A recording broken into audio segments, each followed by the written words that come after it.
का ये जो सेशन है केवल और केवल बाइनोमियल थ्योरम के न्यूमेरिकल्स को लेके है, और मैं उम्मीद करूंगा कि इस 1-1.25 घंटे के वीडियो के बाद आप आई थिंक स्कूल लेवल के जितने भी न्यूमेरिकल्स हैं बाइनोमियल से रिलेटेड अब आप बिल्कुल अच्छी तरह से लगा पाएंगे। ना सिर्फ स्कूल लेवल, आप कॉम्पिटिटिव एग्जाम से रिलेटेड भी जो 1 मार्क्स और 2 मार्क्स के इजी क्वेश्चंस आते हैं उसको भी आप सॉल्व कर सकते हैं। इसके अलावा जो पार्ट 2 आएगा न्यूमेरिकल का, पार्ट 2 और पार्ट 3 जो है उसमें हम कुछ और स्टैंडर्ड लेवल के मतलब कॉम्पिटिटिव एग्जाम लेवल के थोड़े और अच्छे क्वेश्चन को करेंगे। और आई थिंक 3 और 4 वीडियो में बाइनोमियल्स के लगभग हम कम से कम ये मान के चलिए कि 90% जो टाइप ऑफ क्वेश्चन है वो हम बिल्कुल कर सकते हैं। ठीक है, तो चलिए इस पार्ट में मैं आपको जनरल जो क्वेश्चंस पूछे जाते हैं उनके बारे में मैं डिस्कस करूंगा। तो देखिए सबसे पहले तो आपके सामने क्या है कि टाइप ऑफ क्वेश्चन क्या है। तो सबसे पहला जो क्वेश्चन आता है पूरे बाइनोमियल में वो ये है कि एक्सपेंशन करना। ठीक है, आपके सामने एक टर्म दिया होगा, एक बाइनोमियल फंक्शन दिया होगा और कहेगा कि उसको एक्सपेंड करिए, तो एक्सपेंशन होगा ये। जो दूसरा और सबसे फेवरेट पार्ट होता है बाइनोमियल थ्योरम से रिलेटेड वो है आपका टर्म निकालने का। और टर्म निकालने के आप देख सकते हैं कितने सारे क्वेश्चंस बन सकते हैं। एक होता है इसको एक स्पेसिफिक टर्म निकालना, ठीक है ना, from the beginning from the and. मैं क्वेश्चंस लगवाता जाऊंगा तो आपको समझ में आएगा कि मैं ऐसा क्यों बोल रहा हूं। फिर असेंडिंग ऑर्डर डिसेंडिंग ऑर्डर में टर्म को फाइंड आउट करना, इंडिपेंडेंट टर्म फाइंड आउट करना, पावर कोई स्पेसिफिक पावर से रिलेटेड टर्म फाइंड आउट करना। जैसे अगर मैं कहूँ कि एक ऐसा वो टर्म का वैल्यू बताइए जिसमें x का पावर 5 आता हो या 15 आता हो, तो उस टाइप के टर्म को फाइंड आउट करना। ठीक है, वो टर्म फाइंड आउट करना जो एग्जिस्ट ही ना करता हो। उसके बाद एक फेवरेट आता है टर्म, वो है मिडिल टर्म। मिडिल टर्म भी 2 टाइप का निकाला जाता है। एक तो तब जब गिवन फंक्शन जो है, गिवन फंक्शन की जो पावर है n, ठीक है ना, n अगर ऑड हो तब, और अगर वही n जो है वो आपका इवन हो तब आप मिडिल टर्म फाइंड आउट कीजिए। उसके बाद जो एक आता है आपका और थोड़ा सा कंफ्यूजिंग लोगों को लगता है वो है ग्रेटेस्ट टर्म फाइंड आउट करना। आज के इस वीडियो के एंड होते होते मैं आपको गारंटी देता हूं कि ये आपके लिए बहुत इजी हो जाएगा ग्रेटेस्ट टर्म निकालना। और कुछ अलग टाइप के क्वेश्चन होते हैं जो कि डिवीजन बेस्ड होते हैं। तो आपको मैं 1 मिनट का समय दे रहा हूं, आप चाहें तो इस पूरे क्वेश्चन टाइप ऑफ क्वेश्चन जो आपसे नॉर्मली पूछे जाते हैं उसको आप लिख सकते हैं और फिर हम आगे चलते हैं। ठीक है, तो आप चाहिए तो इसको लिख लीजिए।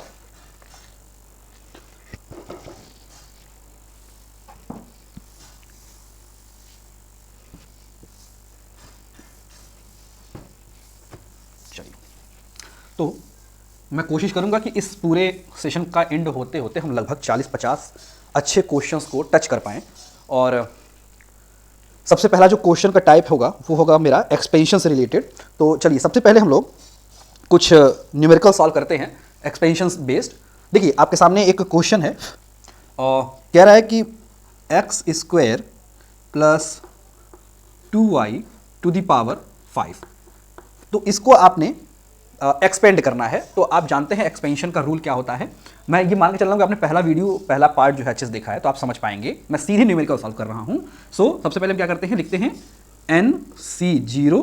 देखिए ये है आपका x वाला टर्म और ये है आपका y वाला टर्म। तो x plus y to the power n लिखा है। तो यहाँ पे देखिए NC0 x to the power क्या होता है आपका n y to the power 0 plus ऐसे होते हुए NC1 x to the power n minus 1 y to the power 1। और ऐसे प्रोसीड करते हुए चला जाता है कहाँ पे भाई, n plus NCn x to the power 0 y to the power n। So अब जो वैल्यू आपके सामने प्रोवाइडेड है वो आप कर दीजिए। तो n की वैल्यू 5 है, so will get 5C0 x to the power, देखिए यहाँ पे x की जगह क्या है, x² है, तो x² to the power n, n का मतलब 5। ठीक है, नाउ एंड y की जगह क्या है आपका 2y है, into 2y to the power 0। Okay, now plus क्या हो जाएगा आपका NC1 x to the power, तो x की जगह क्या है आपका x², so x² to the power n minus 1, यानी n माइनस 1 का मतलब 4 and y to the power, और y की जगह क्या है आपका 2 है, तो 2y टू दी पावर 1। ठीक है, नाउ प्लस ऐसे बढ़ते जाइए आप, मैं इसको फर्दर सॉल्व नहीं करूंगा, आप खुद ही सॉल्व करिएगा इसको। देन लास्ट टर्म क्या लिखेंगे हम, n मतलब 5c 5 x to the power, और x की जगह क्या है आपका x² है, तो x² to the power 0 into y की जगह क्या है आपका 2y है, तो 2y to the power n की जगह क्या है आपका 5। सो अब बीच के टर्म मैं उम्मीद करता हूँ कि आप लोग लिख सकते हैं। मैं आपको एक टर्म सॉल्व करके दिखाता हूँ, बाकी आप सॉल्व करिएगा and you will get the result. So देखिए यहाँ से आप सॉल्व करेंगे तो NC0 की वैल्यू कितनी होती है भाई, तो देखिए NC0 यहाँ मैं साइड में निकालूँ अगर, तो ये होता है आपका, देखिए NCR क्या होता है factorial n upon factorial r factorial n minus r। अगर आप बहुत बिगनर हैं तो सॉल्व करिए, तो फैक्टोरियल n की वैल्यू हो जाएगी फैक्टोरियल 5 अपॉन फैक्टोरियल 0 और फैक्टोरियल n माइनस 0 यानी कि 5 माइनस 0 यानी कि 5। ठीक है, कट करेंगे सब कुछ, कितना आ जाएगा भाई वैल्यू आपका। तो अगर आप देखिए तो फैक्टोरियल 1 फैक्टोरियल 0 की वैल्यू कितनी होती है, 1 होती है, और ये पूरा कटने के बाद कितना हो जाएगा 1। तो ये पूरी की पूरी वैल्यू कितनी हो जाएगी 1। इसको सॉल्व करेंगे तो x टू दी पावर 10 हो जाएगा ये, इनटू, और किसी भी नंबर में पावर अगर 0 होता है तो उसकी वैल्यू होती है 1, यानी इस पूरे टर्म की जो वैल्यू आएगी वो आएगी x to the power 10 into 1, यानी कि x टू दी पावर 1 ही आएगी। ऐसे ही प्लस करेंगे आप, इस टर्म को सॉल्व करेंगे और देन ऐसे third term, fourth term, fifth term और ये लास्ट वाला टर्म भी आप सॉल्व करेंगे। सो आपको जो रिजल्ट मिलेगा वही आपका आंसर हो जाएगा। तो मैं आपको आंसर आपके सामने लिख देता हूँ, आप एक बार घर पे इसको सॉल्व कीजिएगा। तो काफ़ी हैवी आंसर आ रहा है। तो देखिए जो आंसर आया है वो x टू दी पावर 10, फिर आया है 10 x to the power 8 into y plus 40 x to the power 6 x to the power 6 y to the power 2 plus 80 x to the power 4 y to the power 3 plus 80 x to the power 2 y to the power 4 plus 32 y to the power 5। ठीक है, तो ये इसका expansion करने के बाद ये आपका फाइनल रिजल्ट आया है। तो आई होप कि आपको ये बात समझ में आ रही होगी। अब मैं आपको इसी बिहाफ पे 3-4 क्वेश्चन एज अ होमवर्क देता हूं, आप इसको ट्राई करिएगा। तो मैं क्वेश्चन आपके सामने लिख दे रहा हूं, चलिए।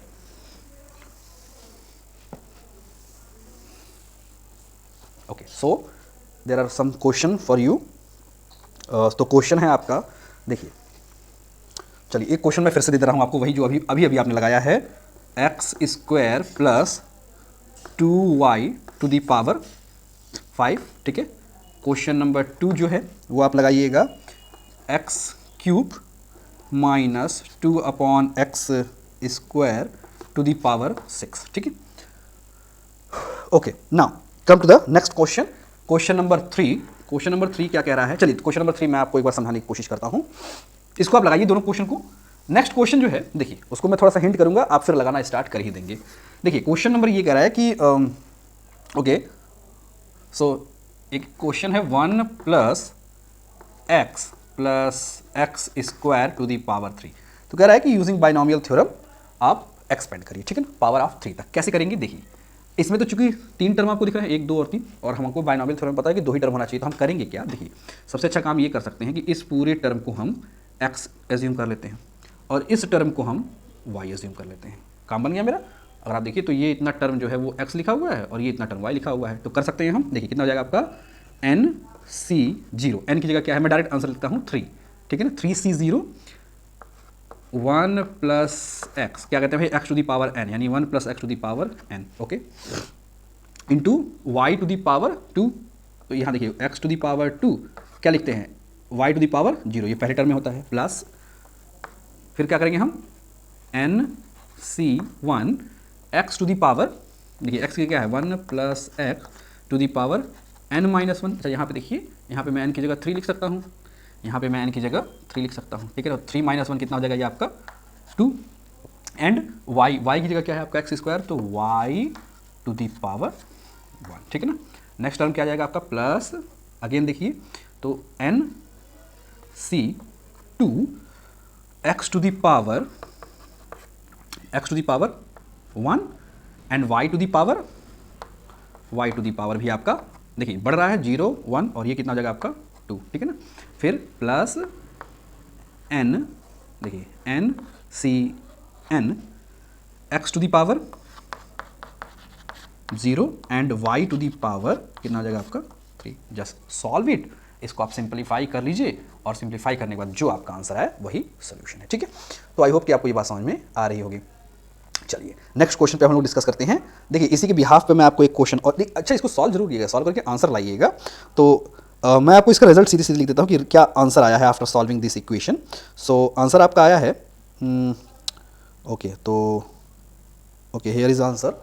आंसर ये है कि आपका आया है x to the power 6 plus 3x to the power 5 plus 6x to the power 4 plus 7x to the power 3 plus 6x to the power 2 plus 3x+1, ये आपका आंसर है इसको सॉल्व करने वाला। आप सॉल्व जरूर कीजिएगा और इसके बिहाफ पे मैं आपको एक क्वेश्चन और दे रहा हूं, आप इसको भी ट्राई कीजिएगा। देखिए क्वेश्चन है आपका 1 - x plus x square to the power 4। तो अगेन वही हिंट, आप इस पूरे टर्म को क्या मान लीजिए, x मान लीजिए, और ये वाला टर्म आपका क्या बन जाएगा, y। तो आप चाहें तो इसको सॉल्व कर सकते हैं। तो ट्राई कीजिएगा दोनों क्वेश्चन, हम अगर कोई समस्या होगी तो फिर हम लोग देखते हैं, ठीक है। चलिए ओके, देखिए क्वेश्चन नंबर, नेक्स्ट क्वेश्चन पे मैं चलता हूं। तो क्वेश्चन नंबर 5 ये कह रहा है, ओके क्वेश्चन ये है कि ओके सो क्वेश्चन इज एक फंक्शन है आपका, कह रहा है कि a + b to the power 4 plus a - b to the power 4, कह रहा है कि एक्सपेंड करना है, ठीक है ना। अच्छा एक्सपेंड तो आप कर सकते हैं, चाहे बहुत से मेथड हैं आपके पास, पर आप थोड़ा सा अगर दिमाग लगाइए और प्रीवियस वीडियो को अगर आप ध्यान दें। अच्छा पहले तो आप ये कर सकते हैं कि आप पहले इस फंक्शन को ले लीजिए a + b to the power 4 और इसको NC0 के फॉर्म में पूरा एक्सपेंड कर सकते हैं, ठीक है ना। फिर ऐसे ही a - b to the power 4 लेकर इसको भी आप पूरा एक्सपेंड कर सकते हैं और करें कि आप सीधी सीधी इसको आप जोड़ दीजिए, ये तो आप कर सकते हैं। अच्छा इसको जब आप करेंगे तो मैं आपको एक छोटा सा हिंट देता हूँ, होगा क्या कि जितने भी ऑड टर्म है ना वो अपने आप ही कैंसिल हो जाएंगे जोड़ने में। क्योंकि अगर आपने पहला वीडियो देखा भी है तो उसमें क्या था कि अगर आप याद करिए, एक टर्म था x + y to the power n plus x - y to the power n, इनको जब हम आपस में जोड़ते थे तो क्या होता था, या अगर आप देख लीजिए प्रीवियस वीडियो में तो उसमें क्या था कि 2 टाइम्स ऑफ सारे इवन टर्म्स, याद करिए, तो सारे इवन टर्म्स जो थे वो आपस में जुड़ जाते थे। तो मैं कह सकता हूँ कि सम ऑफ इवन टर्म्स, ठीक है, वही इसका सोल्यूशन था। तो आप एक बार लगाइएगा, नहीं समझ में आ रहा तो मैं बता रहा हूं आपको कि पहले आप a + b to the power 4 को पूरा एक्सपेंड कीजिए बाइनोमियल एक्सपेंशन के थ्रू, ऐसे ही a - b to the power 4 को पूरा बाइनोमियल एक्सपेंशन के थ्रू पूरा एक्सपेंड कीजिए और इन दोनों को ऐड करिए। आप ये पाएंगे कि जितने भी ऑड टर्म्स हैं वो सब अपने आप ही कैंसिल होते हुए चले जाएंगे और जो इवन टर्म्स हैं वो आपको सेम ही मिलेंगे, और जब आप उसको जोड़ेंगे तो आपको यही रिजल्ट मिलेगा। तो आप इसको सॉल्व करिएगा, ठीक है। मैं आपके लिए ये एक होमवर्क छोड़ रहा हूँ। Okay so come to the next point. देखिए ओके चलते हैं नेक्स्ट क्वेश्चन पे। ये सारे क्वेश्चन एक्सपेंशन बेस्ड ही हैं, तो मैं सबसे पहले एक्सपेंशन बेस्ड जो भी बेसिक न्यूमेरिकल्स है वो मैं आपको सामने रख दे रहा हूँ। चलिए तो क्वेश्चन क्या कह रहा है, चलिए ठीक है। तो देखिए ओके सो क्वेश्चन ये कह रहा है कि यदि एक एक्सपेंशन हो, देखिए कह रहा है कि x + a to the power n एक फंक्शन है, ठीक है। कह रहा है कि जब हम इसको एक्सपेंड करते हैं, ऑब्वियस सी बात एक्सपेंड कर सकते हैं, तो एक्सपेंशन करते समय जो आपका सेकेंड टर्म है, ठीक है, इस एक्सपेंशन का सेकेंड टर्म, ओके, और थर्ड टर्म, और कौन सा टर्म, और फोर्थ टर्म, ठीक है। सेकेंड टर्म, थर्ड टर्म और फोर्थ टर्म की जो वैल्यू है वो है आपकी 240, 720 और 1080, ठीक है। तो ये पूछ रहा है क्वेश्चन में find the value of x, a and n। तो कैसे लगाएंगे जरा सोच के मुझे बताइए। ओके सो आई होप कि आपको ये क्वेश्चन समझ में आ रहा है। कह रहा है कि एक फंक्शन है x + a to the power n, इसको एक्सपेंड करने पे जो सेकंड टर्म है t2 उसकी वैल्यू है 240, t3 है 720 एंड t4 है 1080। तो क्वेश्चन ये है कि आप भाई इसमें जो x, a और n है उसको आप कैलकुलेट करिए। तो आप सबसे पहले एक काम, देखिए हमारे पास क्वेश्चन में थर्ड, सेकंड और फोर्थ टर्म दिया है, तो पहले मैं एक काम करता हूँ, इसको फोर्थ टर्म तक एक्सपेंड करता हूँ, ठीक है। कैसे लिख सकते हैं, देखिए so x + a to the power n को अगर मैं एक्सपेंड करूँ तो फर्स्ट टर्म क्या बनेगा भाई, देखिए NC0, ये है आपका x और ये है y, तो x to the power n and y to the power 0 plus second term क्या बनेगा NC1 x to the power n - 1 and a to the power 1। Third term क्या बनेगा NC2 x to the power n - 2 and a to the power 2, ऐसे ही plus fourth term क्या बनेगा आपका, तो NC3 x to the power n - 3 a to the power 3। Okay तो ये मैंने एक्सपेंड किया और ऐसे ही ये एक्सपेंड होता चला जाएगा। लास्ट टर्म क्या बनेगा आपका, देखिए तो लास्ट टर्म बनेगा plus NCn x to the power 0 and a to the power n। चलिए ये तो पूरा का पूरा एक्सपेंशन मैंने कर दिया। अब कह रहा है क्वेश्चन में कि सेकेंड टर्म, यानी सेकेंड टर्म कौन सा भाई, t2, ये रहा फर्स्ट टर्म, ये रहा आपका सेकेंड टर्म, यानी t2 की वैल्यू कितनी है NC2 x to the power n minus 1 a to the power 1, जिसकी वैल्यू कितनी कह रही है 240। ऐसे ही T3 कौन सा है आपका, देखिए T3 की वैल्यू कितनी है, तो देखिए ये है आपका third term, so you will get NC2 x to the power n minus 2 and a to the power 2, जिसकी वैल्यू क्वेश्चन के अकॉर्डिंग है वो 720। नाउ T4 कितना है आपका, सो T4 कौन सा टर्म है भाई, देखिए ये है आपका T4 है NC3 x to the power n minus 3 a to the power 3, जिसकी वैल्यू है आपकी 1080। चलिए ये तो हमारा क्वेश्चन के अकॉर्डिंग जो क्वेश्चन में दिया हुआ था वो मैंने लिख दिया। अब हम क्या कर सकते हैं, तो अब देखिए आपके पास सीधी एक बेसिक एल्जेब्रा है, आप चाहें तो उस एल्जेब्रा का यूज़ करके, देखिए ये क्वेश्चन नंबर 1 है, ये क्वेश्चन नंबर 2 है और ये क्वेश्चन नंबर 3 है। सीधा समीकरण है आपके पास, आप चाहें तो इसको ईजिली सॉल्व कर सकते हैं। तो चलिए इसको हम ट्राई करते हैं सॉल्व करने की। तो चलिए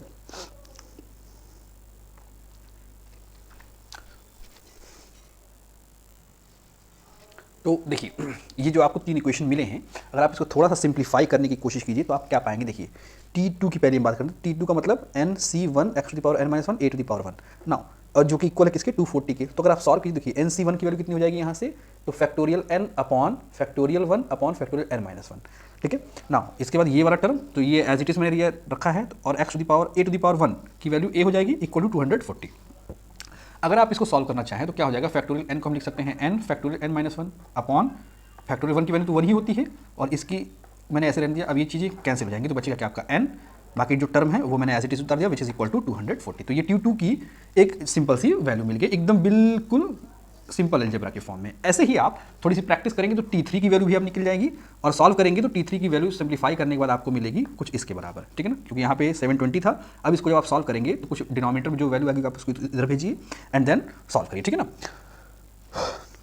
और एक्चुअली डिनोमिनेटर में कुछ और नहीं आएगा, आपका 2 ही आएगा, तो 2 आप इधर भेजिए और you will gate solve it. So I think 6480 होगा ये नंबर, मैं बता देता हूँ आपको, ठीक है।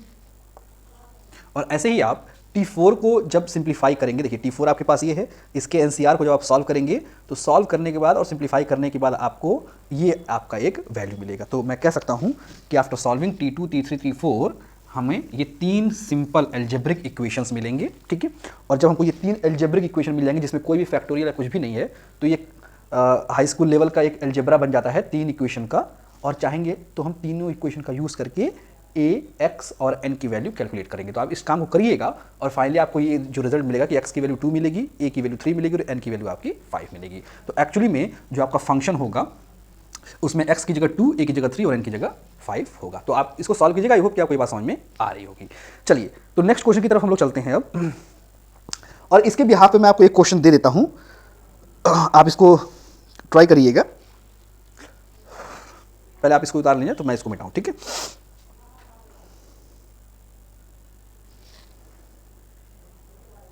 देखिए तो एक क्वेश्चन कह रहा है, मैं क्वेश्चन बोल रहा हूं, आप चाहें तो इसको नोट डाउन कर लीजिए, मैं बहुत धीमे बोलूंगा। लिख रहा है if the coefficient of r minus 1th term, ठीक है, फिर से सुनिए, if the coefficient of r minus 1th term, फिर rth टर्म और r plus 1th term in the expansion of x plus 1 to the power n are in the ratio 1:3:5. Okay, find the value of x and find the value of n and r। अच्छा r कहाँ से आएगा, r जो है वो rth term के लिए पूछ रहा हुआ है, ठीक है। मैं एक बार फिर से क्वेश्चन कह देता हूँ, कह रहा है कि कोई एक फंक्शन है x plus 1 to the power n, ठीक है। कह रहा है कि जब इसको हम एक्सपेंड कर रहे हैं, ऑब्वियस बात है, इसको आप एक्सपेंड करेंगे तो उस एक्सपेंशन में आपका एक r माइनस 1th टर्म आएगा, एक rth टर्म आएगा और एक r प्लस 1th टर्म आएगा, ठीक है ना। कह रहा है कि जब ये r minus 1th term, r term और r प्लस 1th टर्म का जो वैल्यू है वो तो दिया नहीं है, लेकिन रेशियो के फॉर्म में दिया हुआ है कि उनके बीच का जो रेशियो है वो 1:3:5 के फॉर्म में है। तो आप इस पूरे क्वेश्चन का यूज़ करके आप n और r की वैल्यू को कैलकुलेट करिए। सो मैं उम्मीद करूंगा कि ये क्वेश्चन आपसे लगेगा। तो आप इसको चाहे तो उतार लेते हैं, फिर हम आगे बढ़ते हैं। चलिए देखिए अब हम आते हैं कुछ नंबर बेस्ड क्वेश्चन पे। चलिए क्वेश्चन नंबर में चलता हूँ। देखिए ये सारे क्वेश्चन आपके एक्सपेंशन बेस्ड ही हैं अभी तक, तो मैं और भी क्वेश्चन आपके सामने रखता हूँ। सो देखिए एक क्वेश्चन जो कि अब नंबर के फॉर्म में होगा, और ये सारे क्वेश्चन तो बहुत ईजी हैं। कह रहा है कि क्वेश्चन ये है कि find using binomial theorem find the value of 103 to the power 4। तो मैं इसको लगाऊंगा नहीं, आप खुद ही सॉल्व करिए। कैसे कर सकते हैं इसको देखिए, तो 103 को मैं लिख सकता हूँ 100 + 3 to the power 4।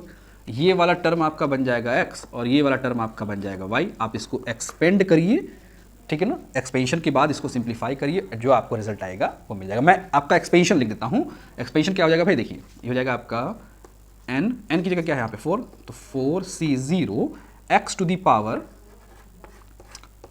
1 n and y to the power 0 plus nc1 फिर x to the power n-1, तो n-1 का मतलब 3 and y to the power 1 plus ऐसे ही करते हुए आप आइए, तो फोर्थ टर्म यानी कि फिफ्थ टर्म एक्चुअली में क्या हो जाएगा आपका, तो ncn x to the power 0 and y to the power n। बस इसी को आप सॉल्व कर लीजिए, आपका जो रिजल्ट है वो आपके सामने मिल जाएगा। और क्वेश्चन बुक के अकॉर्डिंग जो आंसर आया है वो आपका आया है 11250,881, ये आपका वैल्यू आया है। तो आप इसको सॉल्व करिएगा और बस करना क्या है, आपको सिंप्लीफिकेशन ही तो करना है। ट्राई करिएगा और जो रिजल्ट आएगा वो मुझे आप बताइए, ठीक है। चलिए इसी के बिहाफ पे मैं क्वेश्चन और देता हूँ। क्वेश्चन कह रहा है कि 99 टू दी पावर 4 की वैल्यू क्या होगी। तो आप इसको चाहे तो देखिए ऐसे लिख सकते हैं 100 - 1 के फॉर्म में, 100 - 1 टू दी पावर 4, तो ये अगेन आपका बन जाएगा x। और ये देखिए आप इसको थोड़ा सा सिंप्लीफाई कर सकते हैं ऐसे इस फॉर्म में, तो ये क्या हो जाएगा आपका, सो लिख दिस, देखिए ये आपका लिखा है 99 टू दी पावर 4। आप चाहे तो इसको लिख सकते हैं 100 + -1 टू दी पावर 4। तो अगेन देखिए ये आपका x बन गया, ये आपका y बन गया। आप सॉल्व कीजिए, आंसर लाइए, ठीक है। एक और क्वेश्चन आपके सामने है। देखिए क्वेश्चन कह रहा है कि okay, so same as it is question कह रहा है कि 0.99 टू द पावर 15 की वैल्यू निकालिए, ठीक है। तो थोड़ी सी लेंदी है, बट देखिए इसको आप सिंप्लीफाई कैसे कर सकते हैं, तो इसको आप लिख सकते हैं बिल्कुल इस फॉर्म में, लाइक दिस वन। देखिए इसको लिखने के बहुत से तरीके हैं, आप चाहें तो जैसे मर्जी वैसे लिखें। आप इसको लिख सकते हैं 1.1 माइनस, ठीक है, और आई थिंक 0.01 कर सकते हैं आप इसको, ठीक है। तो आप चाहें तो इसको लिख सकते हैं 0.01 टू द पावर 15। तो अगेन देखिए ये आपका x बन गया, ये आपका y बन गया, ठीक है। आप चाहें तो इसको प्लस करके अंदर माइनस लिख सकते हैं ऐसे, तो -0.01 टू द पावर 15। अगेन आप इसको एक्सपेंड करिए, सॉल्व करिए। देखिए प्रैक्टिस करिए, एक्सपेंशन आपको करने आना चाहिए, प्रैक्टिस भरपूर होनी चाहिए आपके पास, क्योंकि जब आप एक्सपेंशन करेंगे उसको सॉल्व करेंगे तो देखिए साथ साथ दो चीज़ें आपकी क्लियर होंगी। एक तो जो आपका एनसीआर सॉल्व करने की जो प्रैक्टिस है वो हैबिट में आ जाएगी और थोड़ा फास्ट आप कर सकेंगे, और दूसरा कैलकुलेशन तो आपका अच्छा होगा ही। चलिए एक और क्वेश्चन पे चलते हैं, सेम एज इट इज़। तो ये क्वेश्चन क्या कह रहा है आपका, देखिए कह रहा है, अच्छा ये मैं आपको बताने की कोशिश करता हूँ। देखिए कह रहा है कि दो नंबर हैं, कह रहा है 1.01 टू दी पावर, कितना जीरो है भाई, 1, मुझे थोड़ा बड़ा करना पड़ेगा, 2 2 4 2 6 3 4 5 6, एक तो नंबर ये है, और एक नंबर है आपका 1 2 3 4, एक ये नंबर है। अब आपसे ये पूछ रहा है कि भाई ये नंबर बड़ा है लिखा है या ये नंबर लिखा बड़ा है, ठीक है ना। तो आप ऐसे देख के तो बता नहीं सकते, आपको नॉर्मली ये भी लग रहा होगा कि हो सकता है भाई ये 1 कितना ही बड़ा हो जाएगा, तो 1 के पावर 10 लाख हो जाएगा, तो आएगा तो 1 ही लगभग, और ये तो आपका 10,000 है, तो आपको देखना तो यही बड़ा लगेगा। लेकिन एक्चुअल में कैसे आप प्रूफ करेंगे, तो कैसे लगाएंगे, सो देखिए इसको आप कर सकते हैं। सबसे पहले तो बात तो ये कि इसको मैं चाहूँ तो बाइनोमियल थ्योरम के अकॉर्डिंग लिख सकता हूँ 1 + 0.0, ऐसे लिख सकता हूँ 0.01 टू द पावर 10,000 या जो भी है आपका, ठीक है, पहली बात। ओके ना, अच्छा इसको ज़रा ध्यान से देखिए आप, तो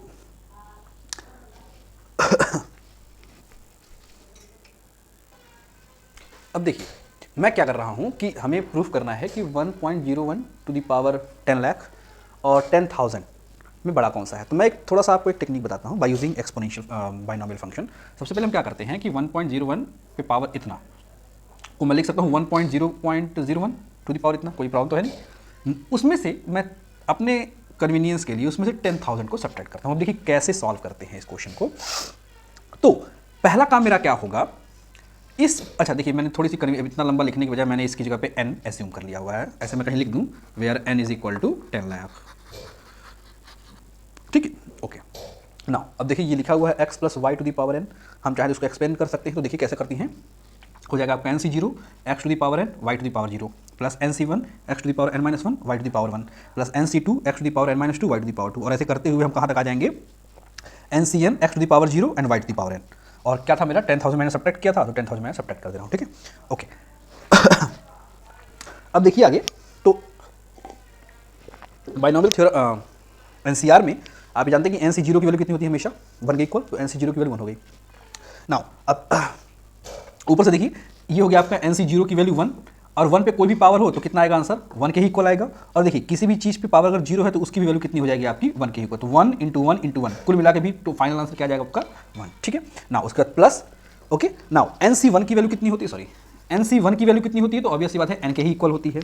और यहाँ पे देखिए n के पावर कुछ भी हो, सॉरी 1 के पावर कुछ भी हो, 1 ही आंसर आएगा।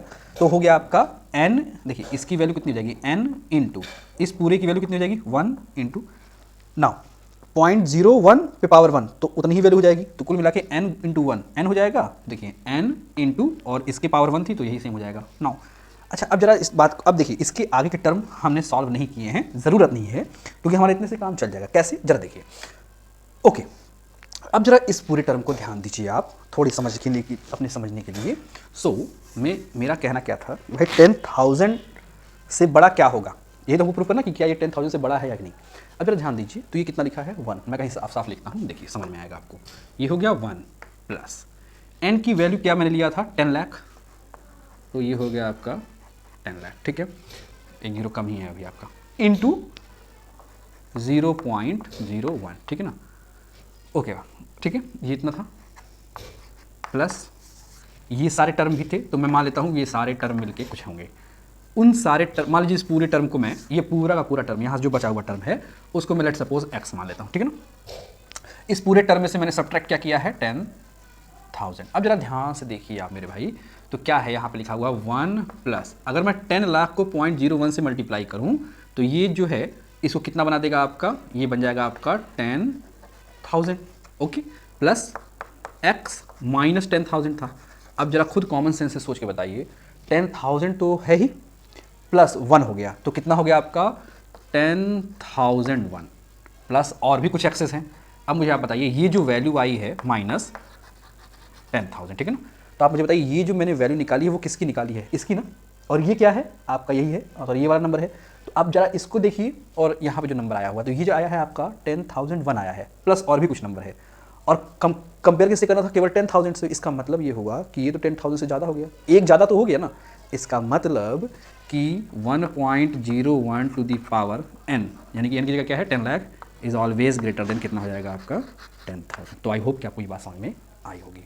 एक बार फिर से आप सॉल्व कीजिएगा इसको, थोड़ा सा वीडियो पॉज करके इसको सॉल्व करिए, आपका कॉन्सेप्ट बहुत अच्छे से क्लियर हो जाएगा, ठीक है। चलिए और नेक्स्ट क्वेश्चन पे हम लोग चलते हैं।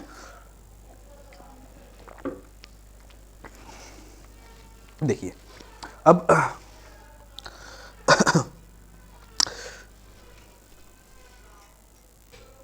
देखिए एक और टाइप का क्वेश्चन बच जाता है, उसमें क्या कहता है कि लेट सपोज, मैं एक एग्जांपल से बताता हूँ कि यहाँ पे लिखा हो लेट सपोज कि a plus x to the power 3, okay. और अगर आपसे पूछे कि a के असेंडिंग ऑर्डर में इसको आप एक्सपेंड करिए, ठीक है ना। देखिए नॉर्मली क्या होगा ना कि जब आप इसको एक्सपेंड करेंगे तो आपको क्या मिलेगा, देखिए nc0 a to the power 3 x to the power 0, ठीक है, plus nc1 a to the power 2 x to the power 1 plus nc2 a to the power 1 x to the power 2 plus फिर क्या मिलेगा आपको nc3 a to the power 0 and x to the power 3। अगर आप real जो expansion हम करते हैं उसमें क्या करते हैं कि भाई जो इधर वाला टर्म होता है, अगर आप देखिए ध्यान से, मेरा क्वेश्चन क्या था कि x के असेंडिंग, सॉरी a के असेंडिंग ऑर्डर में इसको एक्सपेंड कीजिए। लेकिन हम जब इसको एक्सपेंड कर रहे हैं तो हमको क्या दिख रहा है कि जो ए का पावर है वो कॉन्टिन्यूसली डिक्रीज होता जा रहा है। तो यहाँ तो मेरा क्वेश्चन ही पूरा का पूरा गलत हो गया, मतलब सोल्यूशन गलत हो गया। इसके लिए हम करते क्या है, देखिए मैं एक चीज़ आपको बताऊँ, क्वेश्चन में जो चीज़ पूछा जाए, अगर कहा जाए कि ए के असेंडिंग ऑर्डर में फिट कीजिए, ठीक है ना, तो अगर जिसके बारे में कहा जाए कि इसको असेंडिंग ऑर्डर में एक्सपेंड कीजिए, आप हमेशा याद रखिए कि उस वाले टर्म को आप यहाँ पे लिखिए, जैसे कि इस फॉर्म में देखिए, इसको आप लिख दीजिए x plus a to the power 3 और बस आप इसी को सॉल्व कर जाइए। अगर आप करेंगे तो आप देखिए क्या मिलेगा, अगेन NC0, अब देखिए ये x बन जाएगा, ये y बन जाएगा, तो x to the power 3, sorry यहाँ पे 3, तो x to the power 3 a to the power 0, okay, plus y 3 C1 x to the power 2 a to the power 1 plus 3 C2 x to the power 1 a to the power 2, और ऐसे करते हुए क्या मिलेगा आपको, plus 3 C3 x to the power 3 8 क्या मिलेगा आपको, हाँ x to the power 3 and y to the power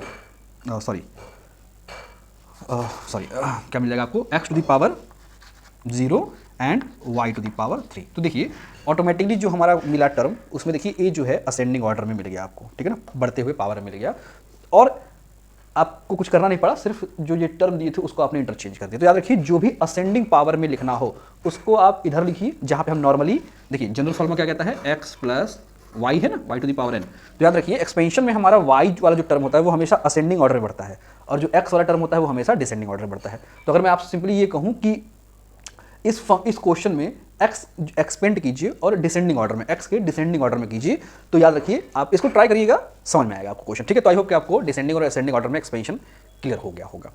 एक छोटा सा कॉन्सेप्ट ये है कि जो कह रहा है अगर असेंडिंग ऑर्डर में रखना, जिसको भी असेंडिंग ऑर्डर में रखना है, लेट सपोज कि a प्लस बी दे रहा है, ठीक है ना, अगर आपसे कहे कि b को डिसेंडिंग ऑर्डर में रखिए, ठीक है ना, ऐसा एक्सपेंड कीजिए कि b जो है उसका जो ऑर्डर है वो डिसेंडिंग ऑर्डर में है, तो जो डिसेंडिंग ऑर्डर में है उसको आप हमेशा इधर रखिए, प्लस और असेंडिंग ऑर्डर वाला हमेशा इधर आएगा, याद रखिएगा। ये आपका डिसेंडिंग ऑर्डर के लिए टर्म है और ये आपका असेंडिंग ऑर्डर के लिए टर्म, बस इतना याद रखिए, आपका क्वेश्चन यहीं से सॉल्व हो जाएगा। आई होप कि आपको ये एक्सपेंशन वाला प्रॉब्लम समझ में आया होगा, ठीक है। तो अब हम कुछ नए टाइप के क्वेश्चन पे चलते हैं।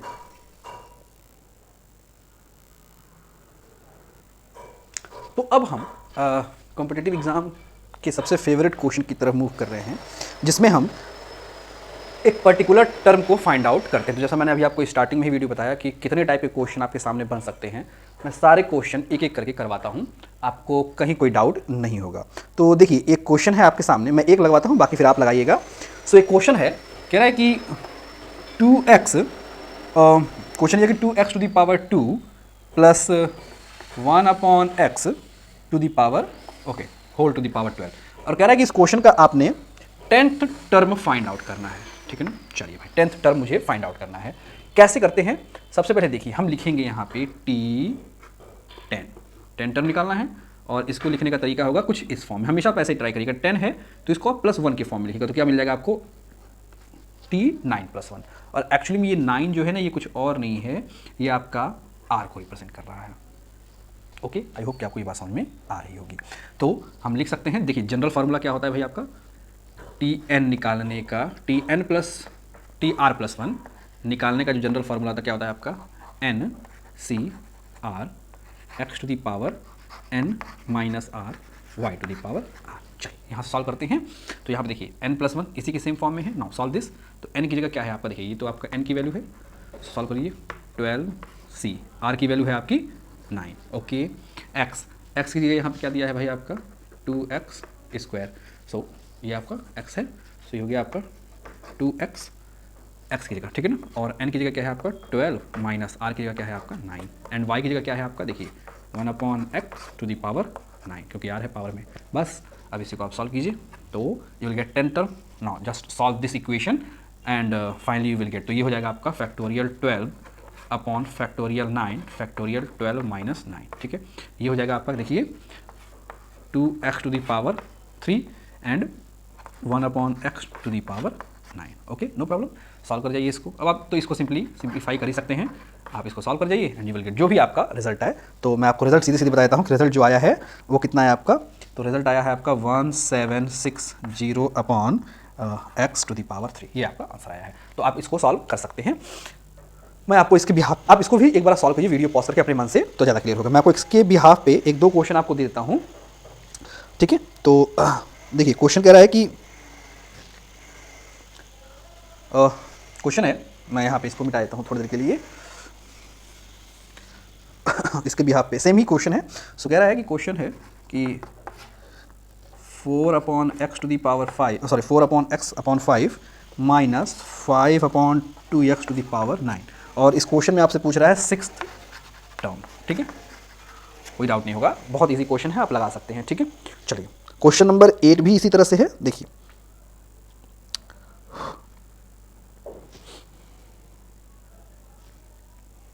चलिए इसको सॉल्व कर लिए, ठीक है।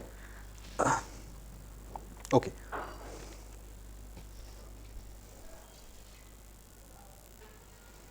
चलिए इसमें एक क्वेश्चन और है, उस क्वेश्चन में थोड़ा सा चीज़ों को भी बताता चलूँगा, आपको ज़्यादा क्लियर हो जाएगा। क्वेश्चन ये है कि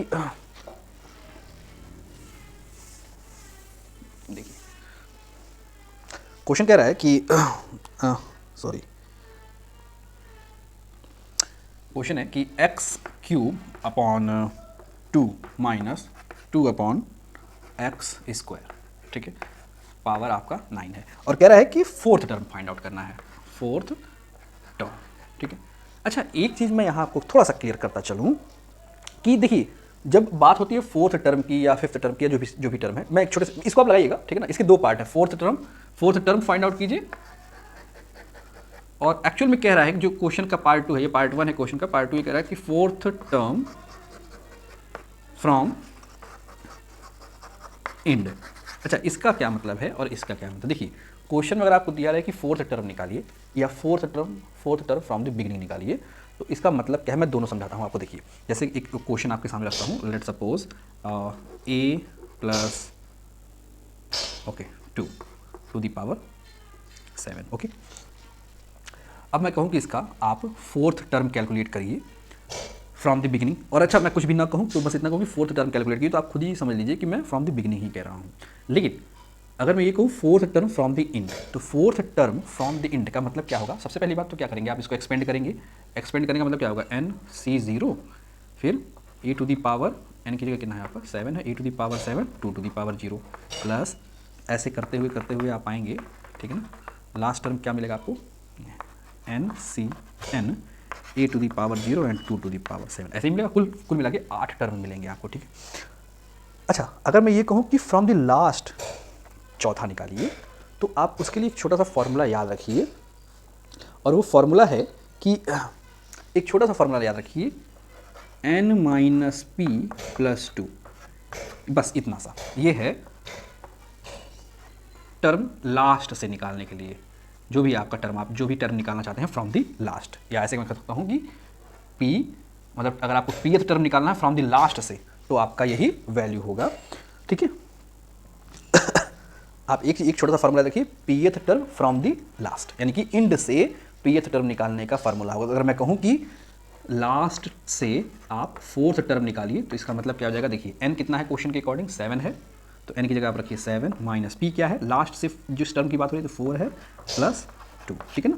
तो आपको कितना हो जाएगा 7 और 2 9, 9 माइनस 4 कितना हो जाएगा आपका, यानी कि स्टार्टिंग से आपको पाँचवा टर्म निकालना पड़ेगा। Clear, I hope.